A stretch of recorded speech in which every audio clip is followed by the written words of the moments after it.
எனவே சிந்திக்க வேண்டிய ஒரு விஷயம் என்னவென்றால் கார்பன் ஏன் ஹைபிரிடைசேஷனிற்கு உட்படுத்தப்பட வேண்டும். நீங்கள் இதை பற்றி சிந்தித்தால் p ஆர்பிடல்கள் காலியாக இல்லை அல்லது பாதி நிரப்பப்பட்டிருக்கின்றன என்பதால் அதன் கிரவுண்ட் நிலையில் உள்ள கார்பன் 3 பிணைப்புகளை மட்டுமே உருவாக்க முடியும். அதிலிருந்து p ஆர்பிடலுடன் உருவாகும் பிணைப்புகள் s ஆர்பிடல்களால் உருவாகும் பிணைப்புகளை விட பலவீனமாக இருக்கும். எனவே கார்பன் அணு ஹைபிரிடைசேஷனிற்கு உட்படுத்தப்பட்டுள்ளது. அதனால் இப்போது மிகவும் வலுவான பிணைப்பை உருவாக்க முடியும். p ஆர்பிடல் மற்றும் sp3 ஹைபிரிடைஸ்ட் ஆர்பிடலின் வடிவத்தை ஒப்பிட்டுப் பார்த்தால் sp3 ஹைபிரிடைஸ்ட் ஆர்பிடல் 1s ஆர்பிடலுடன் மிகப்பெரிய மேலணைவை ஏற்படுத்தி உள்ளது என்பதை நீங்கள் அறிந்து கொள்ளலாம். p ஆர்பிடல் கருவிலிருந்து மேலும் தொலைவில் உள்ளது. எனவே அந்த p ஆர்பிடலில் உள்ள எலக்ட்ரான் sp3 ஹைபிரிடைஸ்ட் ஆர்பிடலுடன் ஒப்பிடும்போது கருவிலிருந்து சிறிது தொலைவில் இருக்கும்.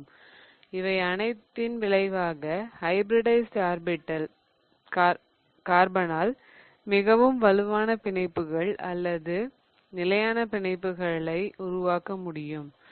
எனவே நிலையான பிணைப்புகளை ஏற்படுத்த வேண்டுமானால் கார்பன் கிரவுண்ட் நிலையிலிருந்து ஹைபிரிடைஸ்ட் நிலையை அடைய வேண்டும். எனவே இந்த செயல்முறையை சிறிய தொகையை முதலீடு செய்து பின்னர் அதிக வருமானத்தை பெற முயல்வது போன்றது. ஆனால் கார்பன் எப்பொழுதும் ஒற்றை பிணைப்பை ஏற்படுத்துவதில்லை. நீங்கள் சில மூலக்கூறுகள் கார்பன் இரட்டை பிணைப்பு ஏற்படுத்துவதையும் பார்த்திருப்பீர்கள். ஆதலால் இந்த கார்பன்களில் ஹைபிரிடைசேஷன் எவ்வாறு நடக்கிறது?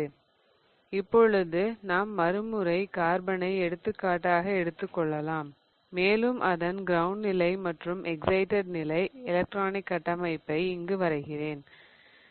கார்பன் இரட்டை பிணைப்பை ஏற்படுத்தும் போது sp2 ஹைபிரிடைசேஷனுக்கு உட்படுத்தப்படுகிறது. sp2 ஹைபிரிடைசேஷனை மேற்கொள்ள ஒரு s ஆர்பிடலையும் 2 p ஆர்பிடலையும் எடுத்துக்கொள்ள வேண்டும். அதனால் இப்பொழுது ஒரு s ஆர்பிடலையும் 2 p ஆர்பிடலையும் ஒன்றாக இணைத்து கார்பனின் ஹைபிரிடைஸ்ட் நிலை எலக்ட்ரானிக் கட்டமைப்பை எழுதப் போகிறேன். இப்பொழுது நம்மிடம் முழுமையாக நிரப்பப்பட்ட 1s ஆர்பிடல் உள்ளது. மேலும் 2s மற்றும் 2p ஆர்பிடல்கள் உள்ளன. இப்பொழுது நான் 2s ஐ 2 ஆர்பிடல்களுடன் இணைத்து 3 sp2 ஹைபிரிடைஸ்ட் ஆர்பிடல்களை உருவாக்கியுள்ளேன். மேலும் pz ஆர்பிடலின் ஒரு எலக்ட்ரான் ஹைபிரிடைசேஷனில் பங்கேற்கவில்லை என்பதை நினைவில் கொள்ளுங்கள். இந்த pz ஆர்பிடல் ஹைபிரிடைஸ்ட் நிலையில் இல்லை, ஆனாலும் அதில் ஒரு எலக்ட்ரான் இருக்கிறது. sp2 ஹைபிரிடைசேஷனின் ஹைபிரிடைஸ்ட் நிலையை எலக்ட்ரானிக் கட்டமைப்பை பார்த்தால் அதில் 3 sp2 ஹைபிரிடைஸ்ட் ஆர்பிடல்கள் மற்றும் ஹைபிரிடைசேஷனில் பங்கு கொள்ளாத எலக்ட்ரானை உடைய p ஆர்பிடலும் இருப்பதை நீங்கள் கவனியுங்கள். எனவே இந்த குறிப்பிட்ட ஹைபிரிடைசேஷன் எவ்வாறு நடக்கிறது? 3 sp2 ஹைபிரிடைஸ்ட் ஆர்பிடல்கள் இருப்பதாக நினைத்துக் கொள்ளுங்கள். எப்பொழுதெல்லாம் விலக்கும் தன்மை அதிகம் உடைய பொருட்களை ஒன்றாக இணைக்க முயல்கிறோமோ VSEPR கோட்பாட்டின்படி 3 ஆர்பிடல்களை இணைக்க விரும்பினால் அவற்றிற்கு இடையில் 120 டிகிரி கோணம் இருக்கும் வகையில் அவற்றை அவற்றின் தடத்தில் இட வேண்டும். வேறு எந்த கோணமும் கீழே இருக்கும் இந்த 2 ஆர்பிடல்களுக்கு இடையே அதிக விலகலை ஏற்படுத்தும். sp2 ஹைபிரிடைசேஷனில் இருக்கும் ஆர்பிடல்கள் இவ்வாறுதான் இருக்கும். ஆனால் ஹைபிரிடைசேஷனில் பங்கெடுக்காத ஒரு p ஆர்பிடல் எலக்ட்ரான் இன்னும் மீதம் உள்ளது. அது pz ஆர்பிடலில் மேலும் கீழுமாக நகர்ந்து கொண்டு இருக்கும். இங்கே நீங்கள் காணும் இந்த சிவப்பு நிற லோப் தான் அந்த ஹைபிரிடைசேஷனில் பங்கு எடுக்காத ஒரு எலக்ட்ரானை உடைய p ஆர்பிடல். ஈத்தீன் விஷயத்தில் இந்த sp2 ஹைபிரிடைஸ்ட் ஆர்பிடல்கள் ஒவ்வொன்றும் சிக்மா பிணைப்புகளை உருவாக்கும் என்பதோடு ஹைபிரிடைசேஷனில் பங்கேற்காத இந்த pz ஆர்பிடல் ஒரு பை பிணைப்பை உருவாக்குவதில் பங்கேற்கும். எனவே இப்போது கார்பன் கார்பன் இரட்டை பிணைப்பால் உருவான மூலக்கூறுகளில் உள்ள பிணைப்பை வரைபடத்தின் மூலம் புரிந்து கொள்ளலாம். இப்பொழுது ஈத்தீனை ஒரு மிக எளிய உதாரணமாக எடுத்துக்கொள்வோம். இப்போது ஈத்தீனின் பிணைப்பை பற்றி பார்க்க போகிறோம். இதன் மத்திய அணுவான கார்பனை சுற்றி 120 டிகிரி கோணத்தில் sp2 ஹைபிரிடைஸ்ட் ஆர்பிடல்கள் அமைந்துள்ளன. இதில் உள்ள மற்றொரு கார்பன் அதனுடன் தொடர்புடைய sp2 ஹைபிரிடைஸ்ட் ஆர்பிடலுடன் இணைந்திருக்கும். மேலும் இவை இரண்டும் மற்ற கார்பனின் ஆர்பிடலுடன் இணைந்து உள்ளது. இவை அனைத்தும் ஹைட்ரஜனின் 1s ஆர்பிடலுடன் இணைந்து கார்பன் ஹைட்ரஜன் பிணைப்பை ஏற்படுத்துகிறது. ஆனால் ஒவ்வொரு கார்பனிலும் ஹைபிரிடைசேஷனில் பங்கேற்காத pz ஆர்பிடல் உள்ளது என்பதை நினைவில் கொள்ளுங்கள். நீங்கள் திரையில் காண்பது போல அந்த ஒவ்வொரு ஆர்பிடலுடன் ஒரு எலக்ட்ரான் மேலும் கீழுமாக நகர்ந்து கொண்டு இருக்கும். இப்பொழுது ஹைபிரிடைசேஷனில் பங்கெடுக்காத p ஆர்பிடல்கள் பக்கவாட்டில் இணையும் போது பை பிணைப்பை உருவாக்குகிறது. எனவே p ஆர்பிடல்கள் பக்கவாட்டில் இணைவதால் கார்பன் கார்பன் இடையில் இரட்டை பிணைப்பு சாத்தியமாகிறது. பக்கவாட்டில் இருக்கும் இந்த p ஆர்பிடல்கள் ஒன்றன் மேல் ஒன்றாக இணைவதால் கார்பன் கார்பன் இரட்டை பிணைப்பு உருவாகிறது. sp2 ஹைபிரிடைசேஷனுக்கு மேலும் ஒரு எடுத்துக்காட்டாக நான் கூற விரும்புவது போரான் ட்ரைஹைட்ரேட். BH3 இல் மத்திய அணுவான போரானின் எலக்ட்ரானிக் கட்டமைப்பு 1s2 2s2 2p1. இந்த போரான் எக்ஸைட்டட் நிலையை அடைந்தால் அதன் எலக்ட்ரானிக் கட்டமைப்பு 1s2 2s1 2px1 2py1 என்று மாறிவிடும். sp2 ஹைபிரிடைசேஷன் நடைபெற ஒரு s ஆர்பிடலும் 2 p ஆர்பிடலும் ஒன்றாக இணைய வேண்டும். இதில் ஹைபிரிடைசேஷனில் பங்கேற்காத ஒரு வெற்று p ஆர்பிடல் உள்ளது. இதன் ஒவ்வொரு sp2 ஹைபிரிடைஸ்ட் ஆர்பிடலிலும் ஒவ்வொரு எலக்ட்ரான்கள் உள்ளன. இவைதான் போரான் அணுவில் உள்ள 3 sp2 ஹைபிரிடைஸ்ட் ஆர்பிடல்கள் என்று உருவகப்படுத்திக் கொள்ளுங்கள். ஒவ்வொரு எலக்ட்ரானை உடைய 3 sp2 ஹைபிரிடைஸ்ட் ஆர்பிடல்கள் இந்த போரானில் உள்ளது. மேலும் இவை ஹைட்ரஜனின் 1s ஆர்பிடலுடன் இணைகிறது. ஆனால் இங்கு நீங்கள் பார்ப்பது போல p ஆர்பிடலில் மேலும் கீழும் காலியாக உள்ளது. இதனால்தான் BH3 மிக அதிக ஆற்றலுடன் மற்ற மூலக்கூறுகளோடு பிணைப்பை ஏற்படுத்துகிறது. அதனால் போரான் மிக எளிதாக ஒரு எலக்ட்ரான் பேரை ஏற்று அதன் காலியான p ஆர்பிடலில் நிரப்பிக்கொண்டு பிணைப்பில் ஈடுபடுகிறது. BH3 இன் இந்த குறிப்பிட்ட வடிவம் லெவிஸ் அமில வடிவமாகும். எனவே லெவிஸ் அமிலம் மற்றும் காரம் பற்றி பார்க்கும்போது BH3 இன் வினைத்திறனை புரிந்து கொள்ள முடியும். மேலும் ஒரு கலவை வினையில் ஈடுபடும் போது அதன் வடிவம் மிக முக்கிய பங்கு வகிக்கிறது என்பதை நினைவில் கொள்ளுங்கள். BH3 இல் வெற்று இடம் இருப்பதால் அந்த இடம் சில எலக்ட்ரான்கள் வந்து நிரம்பி p ஆர்பிடலை முழுமையாக்கும். அடுத்து நாம் கார்பன் sp ஹைபிரிடைசேஷன் மூலம் முப்பிணைப்பு ஏற்படுத்துவதை காண்போம். sp ஹைபிரிடைசேஷனிலும் அணுக்கள் கிரவுண்ட் நிலை, எக்ஸைட்டட் நிலை மற்றும் ஹைபிரிடைஸ்ட் நிலை ஆகிய 3 நிலைகளில் அமையும். இங்கு நான் ஏற்கனவே கிரவுண்ட் நிலை, எக்ஸைட்டட் நிலை மற்றும் ஹைபிரிடைஸ்ட் நிலை கட்டமைப்புகளை எழுதியுள்ளேன். மேலும் இப்பொழுது ஒரு s ஆர்பிடலையும் ஒரு p ஆர்பிடலையும் இணைப்பதால் sp ஹைபிரிடைஸ்ட் ஆர்பிடல் உருவாகிறது. இப்பொழுது ஒரு 2s ஆர்பிடலையும் px ஆர்பிடலையும் எடுத்துக் கொள்ளலாம். இதில் px மட்டுமே கார்பனுடன் இணைந்து இருக்கும். மேலும் py மற்றும் pz ஆர்பிடல்கள் ஹைபிரிடைசேஷனில் பங்கு கொள்வதில்லை. எனவே நம்மிடம் இருப்பது 2 sp ஹைபிரிடைஸ்ட் ஆர்பிடல்கள் மற்றும் ஹைபிரிடைசேஷனில் பங்கு கொள்ளாத 2 p ஆர்பிடல்கள். இந்த ஹைபிரிடைசேஷனில் வடிவியல் மாற்றங்கள் எவ்வாறு நிகழ்கின்றது? ஒவ்வொரு எலக்ட்ரானை உடைய 2 ஆர்பிடல்கள் இருக்கும் பொழுது அவற்றை அமைப்பதற்கான சிறந்த வழி 180 டிகிரி கோணத்தில் அவற்றை பொருத்துவது ஆகும். எந்த இடமாக இருந்தாலும் மிக அருகில் இருக்கும் பொருட்கள் தங்களுக்குள் விலகி இருக்கும் தன்மையை அதிகமாக கொண்டிருக்கும். ஆகவே VSEPR கோட்பாட்டின்படி sp ஹைபிரிடைசேஷனுக்கான சிறந்த கோணம் 180 டிகிரி ஆகும். உதாரணமாக அசிட்டிலீனை எடுத்துக்கொண்டால் அதில் 2 sp ஹைபிரிடைஸ்ட் கார்பன்கள் இருக்கும். இதன் வடிவமைப்பை அறிந்து கொள்ள ஆர்பிடல்கள் இணைவதை காண்போம்.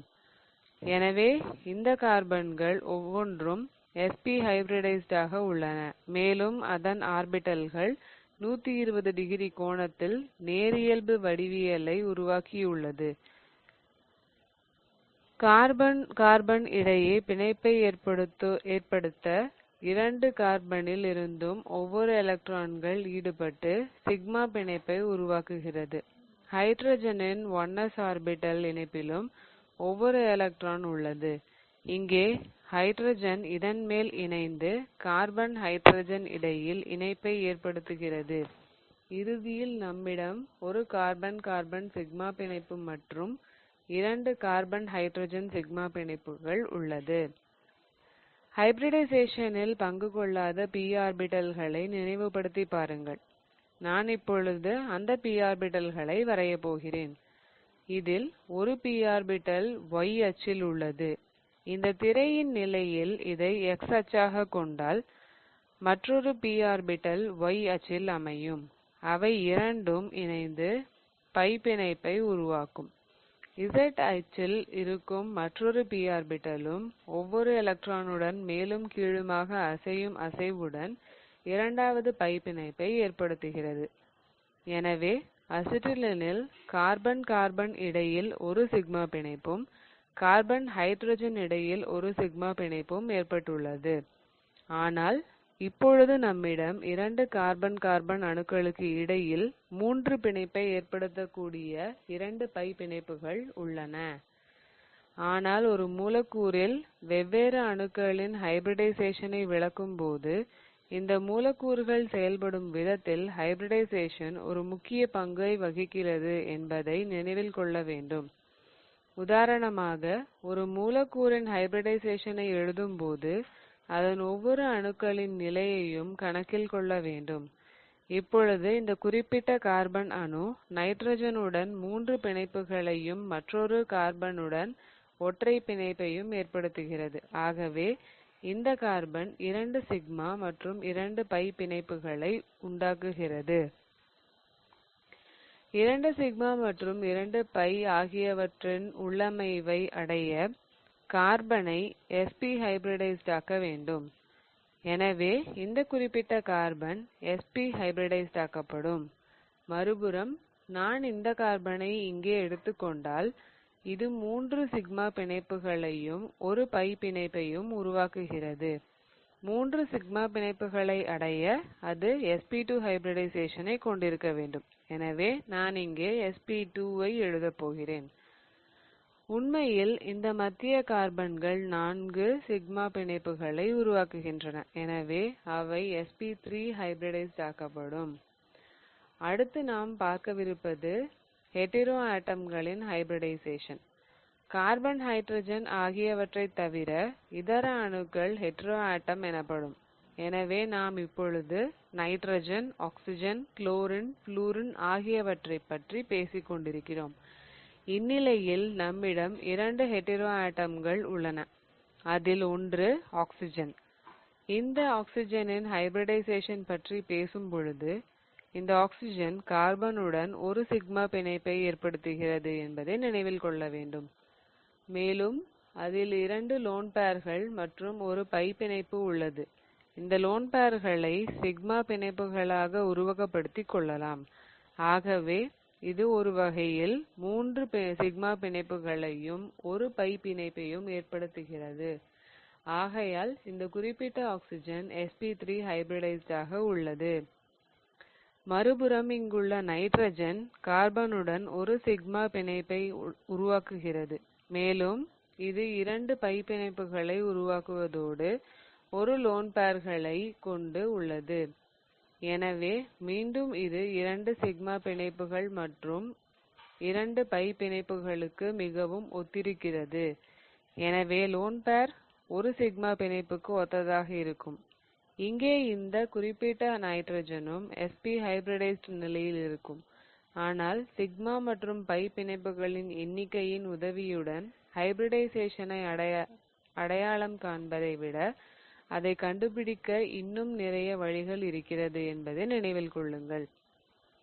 ரெசோனன்ஸ் கருத்தை பற்றி பார்ப்பதற்கு முன்பு 1-2 உதாரணங்களை பார்க்கலாம்.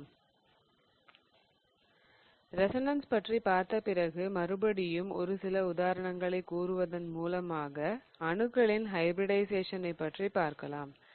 ரெசோனன்ஸ் நடந்து கொண்டிருக்கும் போது ஹைபிரிடைசேஷனை கண்டறிய சிக்மா மற்றும் பை பிணைப்புகளின் எண்ணிக்கையை கணக்கிடும் முறையை நீங்கள் பயன்படுத்த முடியாது. நாம் பார்த்த 3 வெவ்வேறு வகையான ஹைபிரிடைசேஷனை சுருக்கமாக நினைவு கூற இந்த அட்டவணையை பாருங்கள். நாம் ஏற்கனவே ஹைபிரிடைசேஷனின் வகையை பற்றியும் அதனால் உருவாகும் வடிவியலை பற்றியும் கண்டோம். ஆனால் நான் இன்னொரு தகவலையும் சுட்டிக்காட்ட விரும்புகிறேன்.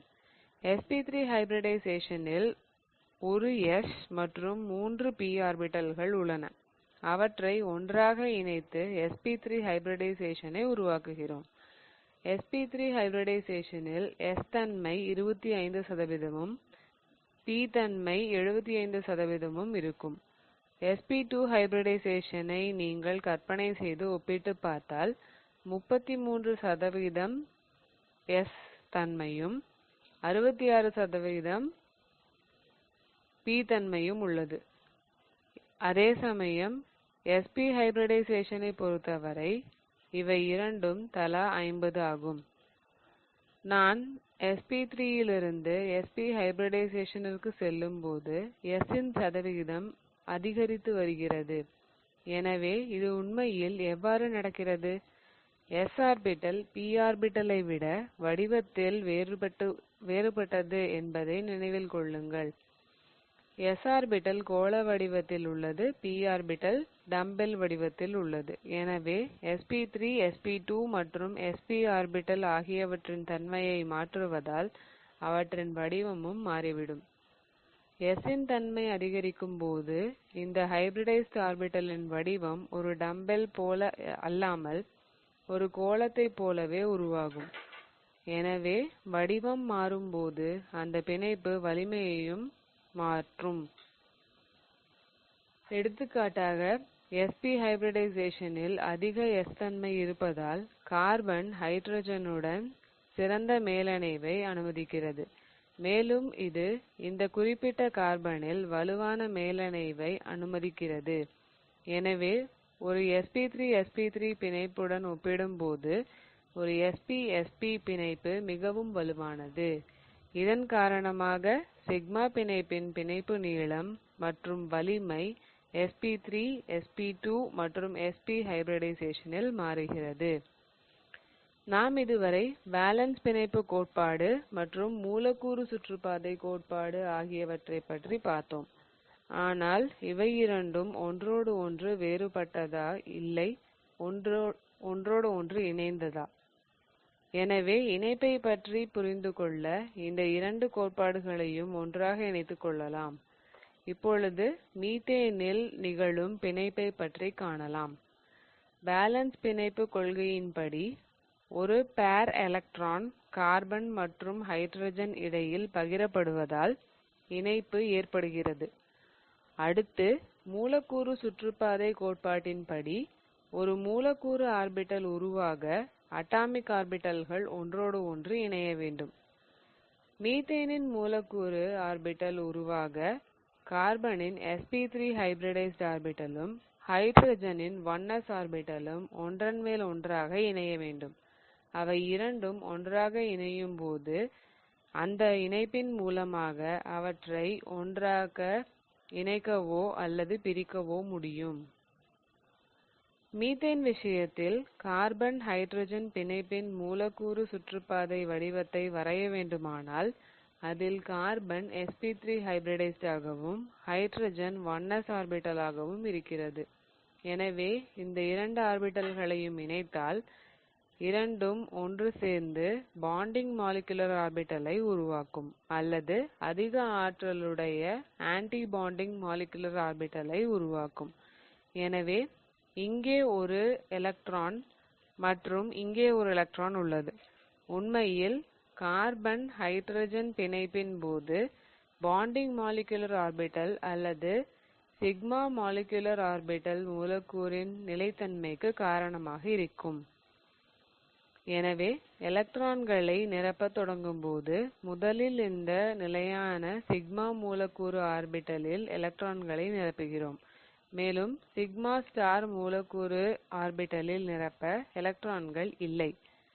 சிக்மா ஸ்டார் மூலக்கூறு ஆர்பிடலில் எலக்ட்ரான்களை நிரப்பும் போது கிடைக்கும் நிலையற்ற தன்மையை விட சிக்மா மூலக்கூறு ஆர்பிடலில் எலக்ட்ரான்களை நிரப்பும் போது கிடைக்கும் நிலையான ஆற்றலின் அளவு குறைவானதாகவே இருக்கும். மேலும் ஒரு ஆன்டி பாண்டிங் மாலிகுலர் ஆர்பிடலில் எலக்ட்ரானை நிரப்பினால் பிணைப்பு உடைந்துவிடும். எனவே இந்த கார்பன் ஹைட்ரஜன் இடையிலான பிணைப்பை உடைக்க வேண்டுமானால் அவற்றின் ஆன்டி பாண்டிங் மாலிகுலர் ஆர்பிடலில் எலக்ட்ரான்களை நிரப்ப வேண்டும். ஆன்டி பாண்டிங் மாலிகுலர் ஆர்பிடலில் எலக்ட்ரான்களை நிரப்புவதால் பிணைப்பு எவ்வாறு உடைகிறது என்பதை அறிந்து கொள்ள ஒரு சில வேதிவினைகளை காண்போம். வேதியியலாளர்கள் ஒரு பிணைப்பு எவ்வாறு நிகழ்கிறது அல்லது பல்வேறு மூலக்கூறுகளில் பிணைப்புகள் எவ்வாறு நடைபெறுகின்றன என்பதை பற்றிய ஆழமான புரிதலை வளர்த்துக் கொள்ளும்போது ஒரு குறிப்பிட்ட லெவிஸ் கட்டமைப்பால் பல மூலக்கூறுகள் அல்லது பல அயனிகளில் பிணைப்பை குறிப்பது மிகவும் கடினம் என்பதை அவர்கள் விரைவில் உணர்ந்தனர். எனவே ஒரே மூலக்கூறுக்கு அல்லது ஒரே அயனிக்கு பல லெவிஸ் கட்டமைப்புகளை கொண்டு விளக்க முயன்றனர். இங்கே என்னிடம் இருப்பது ஒரு கார்பனேட் அயனி மற்றும் இந்த இரண்டு கார்பனேட் அயனியின் லெவிஸ் கட்டமைப்புகள் இந்த வரைபடத்தில் ஒன்றோடு ஒன்று வேறுபட்டு இருப்பதை நீங்கள் காண முடியும். அவை வேறுபட்டிருந்தாலும் அவை இரண்டும் கார்பனேட் அயனிக்கான சரியான லெவிஸ் அமைப்பு ஆகும். நான் மற்றொரு வரைபடத்தில் ஒரு ஆக்சிஜன் இரட்டை பிணைப்புடன் மற்றொரு ஆக்சிஜன் ஒற்றை பிணைப்புடனும் இருப்பதைப் போல் வரைகிறேன். எனவே இந்த கட்டமைப்புகள் எதுவும் உண்மையில் தவறானவை அல்ல. உண்மையில் அவை மூன்றும் கார்பனேட் அயனியின் சரியான பிரதிநிதித்துவம் என்பதை நீங்கள் காணலாம். ஒரு குறிப்பிட்ட மூலக்கூறுக்கு எவ்வாறு பலவிதமான லெவிஸ் அமைப்புகள் சாத்தியம் என்பதை கண்டறிய வேதியியலாளர்கள் மிகவும் குழம்பினார்கள். 1930ஆம் ஆண்டில் லினஸ் பாலிங் ரெசோனன்ஸ் கருத்தின் மூலம் இந்த பல லெவிஸ் கட்டமைப்பின் பொருளை விளக்க முயன்றார். எனவே இப்போது ரெசோனன்ஸ் என்றால் என்ன என்பதை பார்ப்போம்.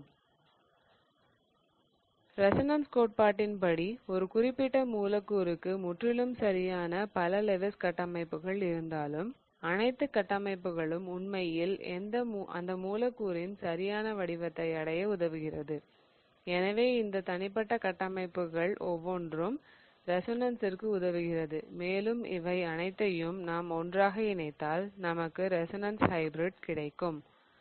எனவே ஒரு வகையில் இந்த குறிப்பிட்ட கார்பனேட் அயனி ஒரே நேரத்தில் இங்கே குறிப்பிட்டுள்ள 3 வகையிலும் அமைந்துள்ளது.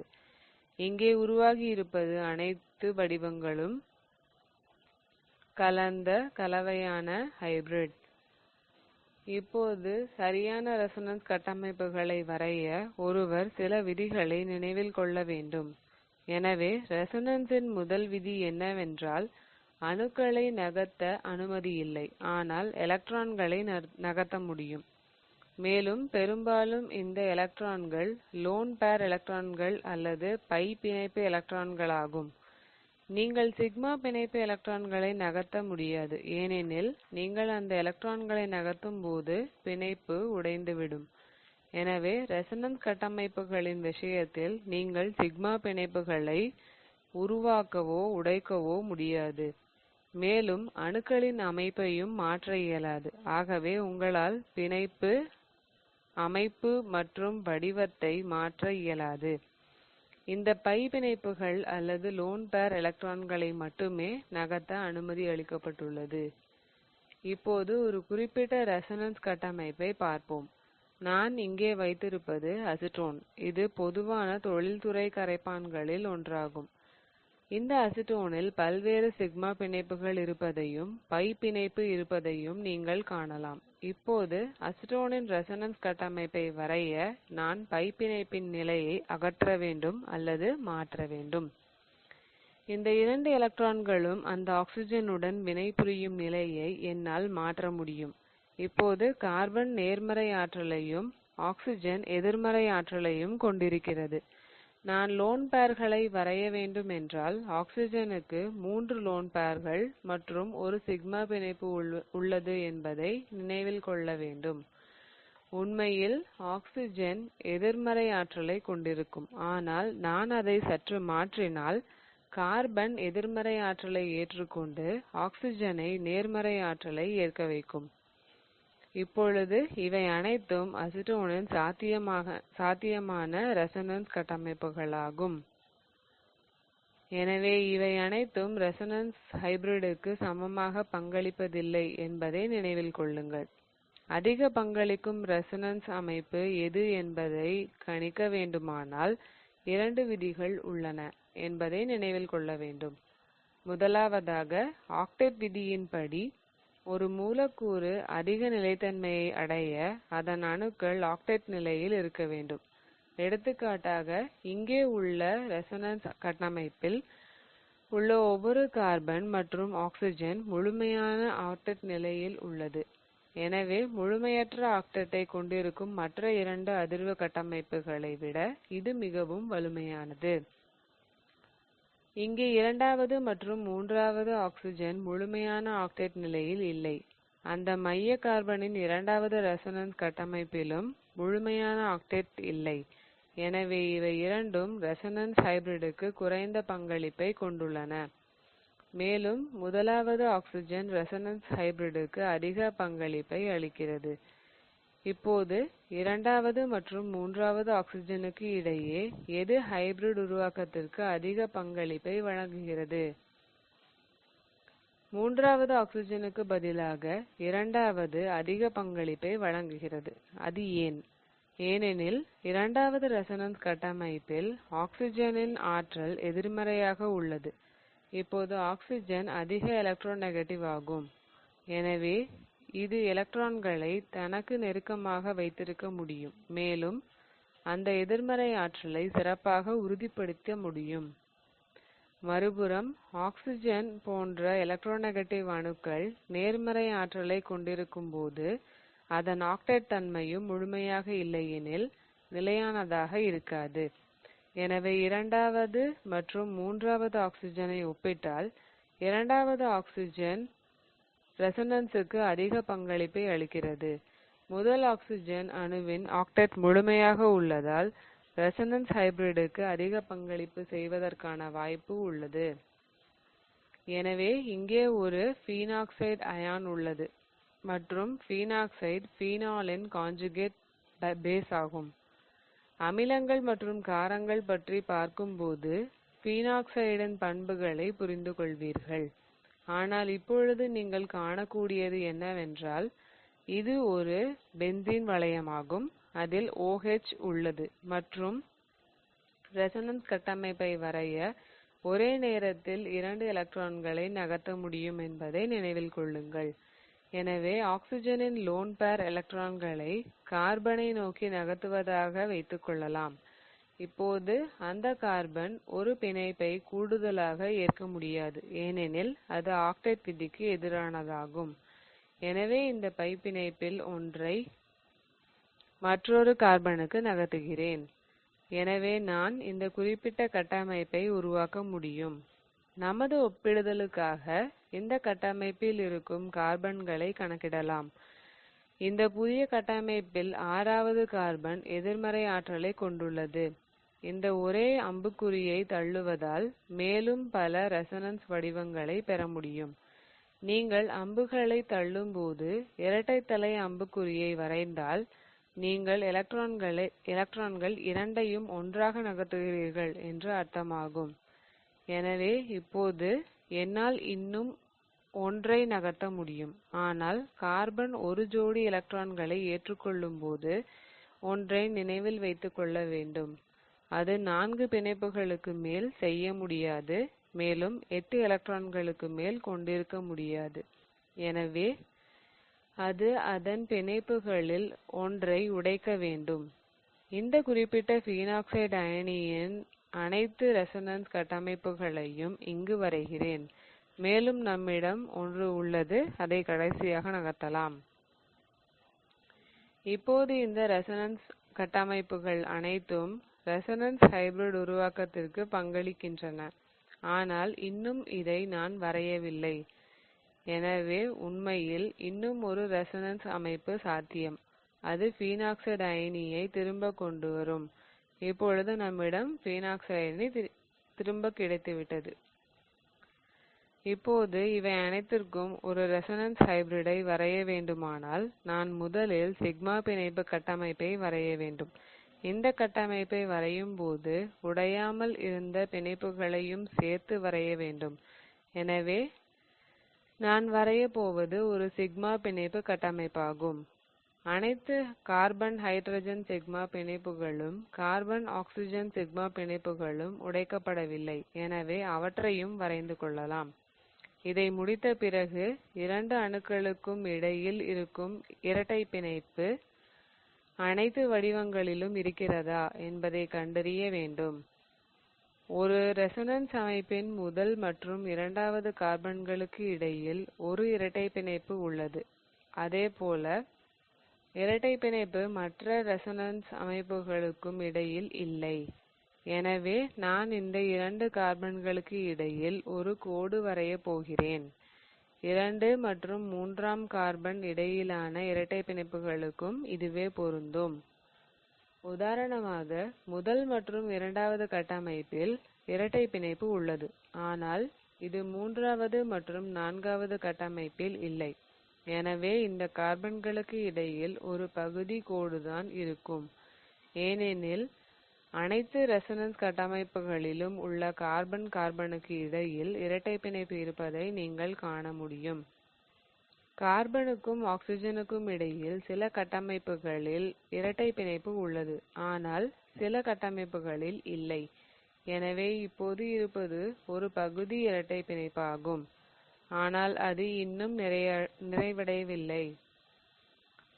எந்த வகையான ஆற்றல் உருவாகிறது என்பதையும் அணுக்கள் எந்த வகையான ஆற்றலை ஏற்றுக்கொண்டது என்பதையும் இப்பொழுது நாம் சிந்திக்க வேண்டியது அவசியமாகும். எனவே ஆக்சிஜனின் சில ரெசோனன்ஸ் கட்டமைப்புகளில் எதிர்மறை ஆற்றலை தாங்கி வருகிறது, ஆனால் அது அனைத்து ரெசோனன்ஸ் கட்டமைப்புகளிலும் எதிர்மறை ஆற்றலை கொள்வதில்லை. இந்த நிலையில் இந்த ஆக்சிஜனுக்கு ஒரு பகுதி ஆற்றலை தான் அளிக்க இயலும். ஆக்சிஜனுக்கு ஒரு பகுதி ஆற்றலை தான் அளிக்க இயலும், ஏனெனில் அனைத்து அமைப்புகளிலும் அது முழுமையான எதிர்மறை ஆற்றலை கொண்டிருக்கவில்லை. இப்பொழுது 2, 4 மற்றும் 6ஆம் கார்பன் ஒவ்வொன்றும் அதன் ஒவ்வொரு ரெசோனன்ஸ் கட்டமைப்புகளிலும் எதிர்மறை ஆற்றலை கொண்டிருக்கிறது. எனவே இவை அனைத்திலும் நான் பகுதி எதிர்மறை ஆற்றலை வரையப் போகிறேன். ரெசோனன்ஸ் கட்டமைப்புகளில் 2, 4 மற்றும் 6ஆம் கார்பன் பகுதி எதிர்மறை ஆற்றலையும் முதல் 3ஆம் மற்றும் 5ஆம் கார்பன்களில் எந்த ஆற்றலும் இல்லை. எனவே அவற்றின் ஹைபிரிட் வகை இதுபோன்று தோற்றமளிக்கும். இப்போது பை எலக்ட்ரான்களின் இயக்கத்தை உருவகப்படுத்த பகுதி கோடுகள் அல்லது கோடு பிணைப்புகள் உபயோகப்படுத்தப்படுகிறது. அனைத்து ரெசோனன்ஸ் கட்டமைப்புகளிலும் முழுமையான எதிர்மறை அல்லது நேர்மறை ஆற்றல் இல்லை என்பதை குறிக்க பகுதி எதிர்மறை அல்லது பகுதி நேர்மறை ஆற்றலை உபயோகப்படுத்துகிறோம்.